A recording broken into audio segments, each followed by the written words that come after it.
Alright guys, today I'm going to show you how to put together your first gen Tacoma swing out bumper.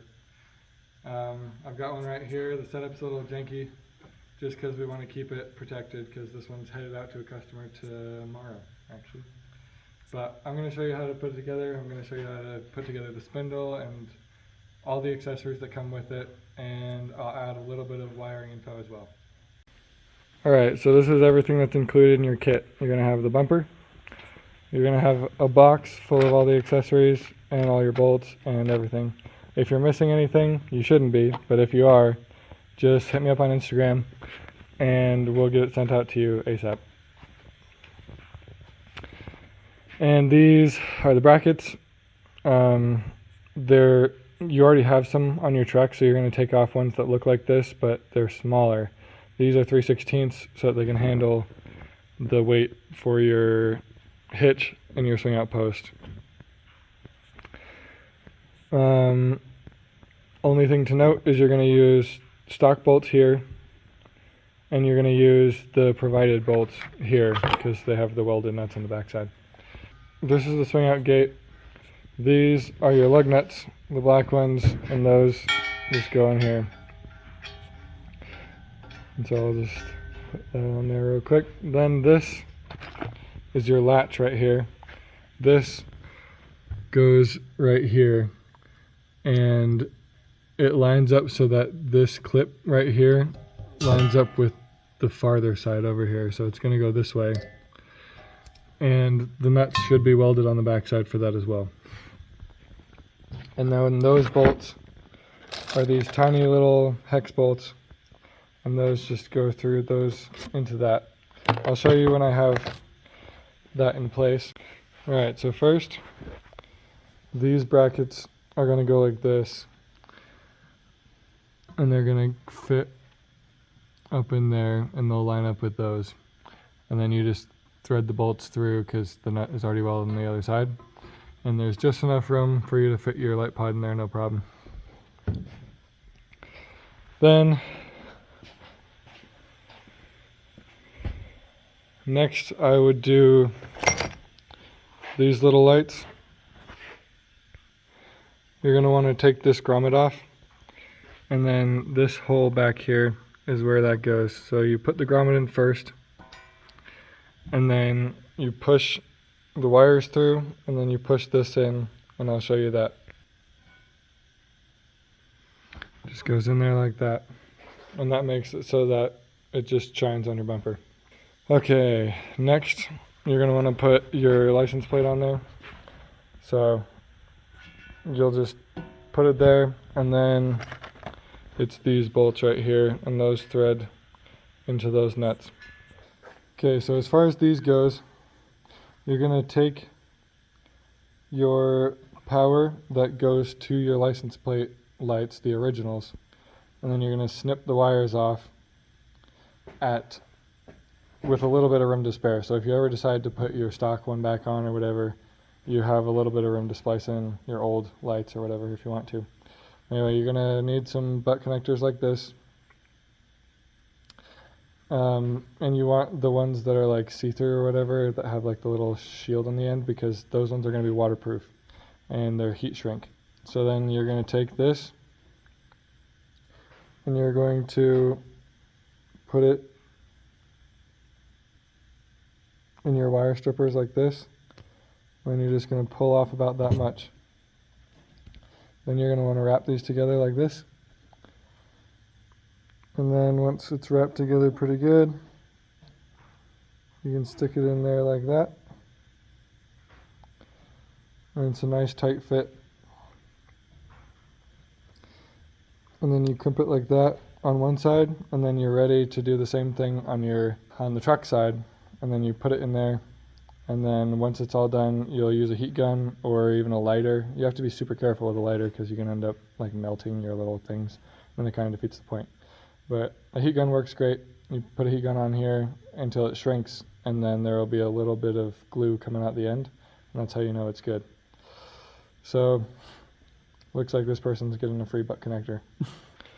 These are all your components for the swing out post. This is your seal that goes on the bottom. This is your bottom bearing, this is your top bearing, they're the same. This is the nut. This is the thing that holds the castle nut. It's going to go like this through the top of the post over here. And then this is your top cap to seal everything in. So I'll show you how to do that right now. Alright, so you can see there's this beveled edge here. You have to take this first. This has to go after. You take this first and you push this in here. Then once that's in place, you're able to take this seal right here and you have to hammer it up into that hole. I can't show you because I don't want it to get stuck up in there. But basically you're going to tap on this side once or twice, and you're going to tap on this side once or twice, and you'll go back and forth until this is flush. You don't want it to go any deeper than when this edge lines up right here with that edge. So for my demonstration, I'm just going to take this and put it here so that I can show you what it looks like when I put the swing out on. So if you don't have a grease gun, you're going to want to do this step before you put all this together, which I'm going to show in a second. But you're going to want to grease these bearings, and you're going to want to get it nice and in all those cracks, and make sure and get as much grease as possible in there. In fact, I would even, before you put in this top bearing, try and pack as much grease into that area as possible before you put the bearing in. And then I would put that on, and then you could put this top cap on, and it should be good enough. Alright, so I'm having to do this one-handed, but basically you would have your seal in here, and your seal in here, and your bearing in here. And then you would slide this post on, and then I would have this bearing ready, because it's way easier if you can set this in, and then that bearing will help hold the arm where it's supposed to be. So then you're going to come over here, you're going to take your castle nut, and you're going to put your castle nut on here, and then you're going to tighten that down. And once you tighten it down, you want to tighten it just to where these line up like this. And you're going to take this and you're going to push it through here like that. And then you're going to take a hammer or pliers and you're going to bend these around the nut so that it fits under the cap. Then once you've got that as snug as you want it to be pretty tight, not like lug nuts tight, but like pretty snug. You're going to take your top cap and you're going to put your top cap on there, and you don't want to hit the top in the middle because it'll dent it. We had to learn that the hard way. So what you're going to do is you're going to take a screwdriver and press it on the edge here, and then hit the back of the screwdriver to press that in there. Obviously like a chisel or something would be better, but screwdrivers work just fine most of the time. And so you're going to do the same thing as the bearing. You're going to do one tap here, and then you're just going to do each of the four corners. And once you get it to go a little bit, you can hammer on it pretty good, but you want to hammer on this edge to get that sucked nice and tight in there. The reason why you want those seals to be tight is because you're going to be greasing it using this. So sometimes the powder coat will make this stick a little bit. You can see it's powder coated a little bit. So if for some reason your grease isn't going in, if you take your screwdriver and put the point right in there and then just give it one little baby tap, nothing crazy, just a little baby tap right there, that'll open it up for you. And I'm going to show you what a grease gun looks like. Alright, this is a grease gun right here. And so basically this little nipple right here is going to fit inside that tip. So you'll put the tip on there, and then this is a pump, and so it'll pump the grease in there, and you'll pump it until a little bit of grease will dribble out between the post here and your seal. And as soon as even just a little bit of grease comes out, that's it, you're done. Also, sometimes if the seal is really tight and really nice, sometimes it'll start spraying out the back, but it should fill for a little while before it starts to do that. So if it does that right away, you know that you need to punch out this little thing a little bit. You just need to break it loose. But if you pump it a couple of times and then it starts to do it, that means that it's full. And so you're good to go, and you can wipe that off and clean it up, and that means that you've packed as much air as possible, or as much grease as possible in here, to the point where there like isn't even any more air. So it should last a really long time. All right, you'll notice that when you get that on with no tire, this is going to be slightly high. And so you can see it's touching right there. That's because there's the tiniest bit of sag when you put your tire on here, because tires are heavy. And so I design it that way on purpose, so that you put your tire on there, slides right in there, perfect. So once you've gotten that piece all set up, you want to make sure and do this with your car parked flat, because if you're on a hill, once you get this piece on there, it'll just keep trying swinging out at you. And that's where the next part comes in, which is this piece right here. So this is nice and easy. You literally just put it in here, push it all the way down until the threads are showing, and then you just screw it in until that's all the way down. You might need a wrench to just snug it the last little bit, but that's a pretty self-explanatory part. And then when you go to open your bumper, or you want to open your swing out, you just use that, or sorry, when you want it to stay open and not close on itself, you use that. Okay, the next part is the latch, which I'll show you in 2 seconds. Alright, so this is your latch. And you can see that there's 3 bolts here. Some of them only have this one and one nut on this side for some reason. It's just the way that they come to us, and so it just kind of depends on which ones you get, but almost always they'll have 3 like this.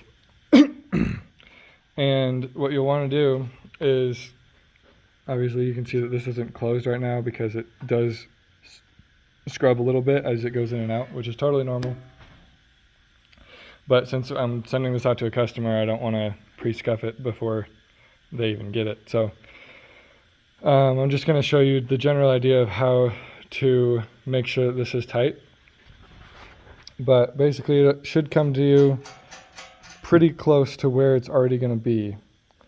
Because when I'm fitting the whole bumper together as I'm building it, I basically make sure that this fits properly. And so I'm going to pre-snug this up a little bit. But anyway, what you want to do is you'll take this, you'll push this all the way in, and you'll get your latch like this, and then you'll close it. And this will latch here. You're going to want it to where it kind of springs into place a little bit. Like you have to push against it so that it'll sit on here snug, so that this holds up really tight. So you're going to want it to be easy until this is touching here. And then you're going to want to have to just like push it just a little bit harder to get it up over this. And the way that you're going to do that is by snugging up these nuts, the one on the top and the one on the bottom. And you want to make sure that to do them the same amount. And one way that you can tell is if the same amount is poking out here as is here, then that means that you've got it on there straight. And the reason you want to do that is because I lined this up straight with this. And so if one of these is pulled, it'll push it up and down a little bit more. That's another thing, is if for some reason it isn't lining up perfect, sometimes if you adjust one of these a little bit more, you can get it to kind of pull up or down a little bit to line up with that perfect, if you're like really picky about making sure that it lines up direct. Even if it's not lined up perfect, it still goes on there just fine. So anyway, you're going to want a 10 millimeter wrench for this, and you'll basically put this tight, and then you want it to be able to snug these up to the point where it's feeling pretty good, like it's feeling pretty snug. And if it still wiggles a little bit up here, like if this still has a little bit of a wiggle to it, you can tighten these up a little bit more so that you have to crank it down just a little bit more, but that'll hold it nice and sturdy. So then once you've got this in the right spot, you're going to want to get these to go in the right spot too. So you're going to want to pull that nut up tight right there, and you're going to want to make it so that it's just like pretty snug. You don't need to like crank it down. And then basically the way to do it is you put these on here to hold this nut tight. And so if you have two 10mm wrenches, you can put one on here and one on here, and you twist the wrenches opposite of each other so that you can squeeze these two together, and that's how it locks in place to make sure that these nuts don't loosen up over time. So then once you've got all three of these tight, it'll just be ready to go, set for good. Alright, that's how to install your swing out gate and a couple of the accessories that come with it. If you need advice on wiring or things like that for either these pods or these pods, you can find some of that info in other videos on our channel.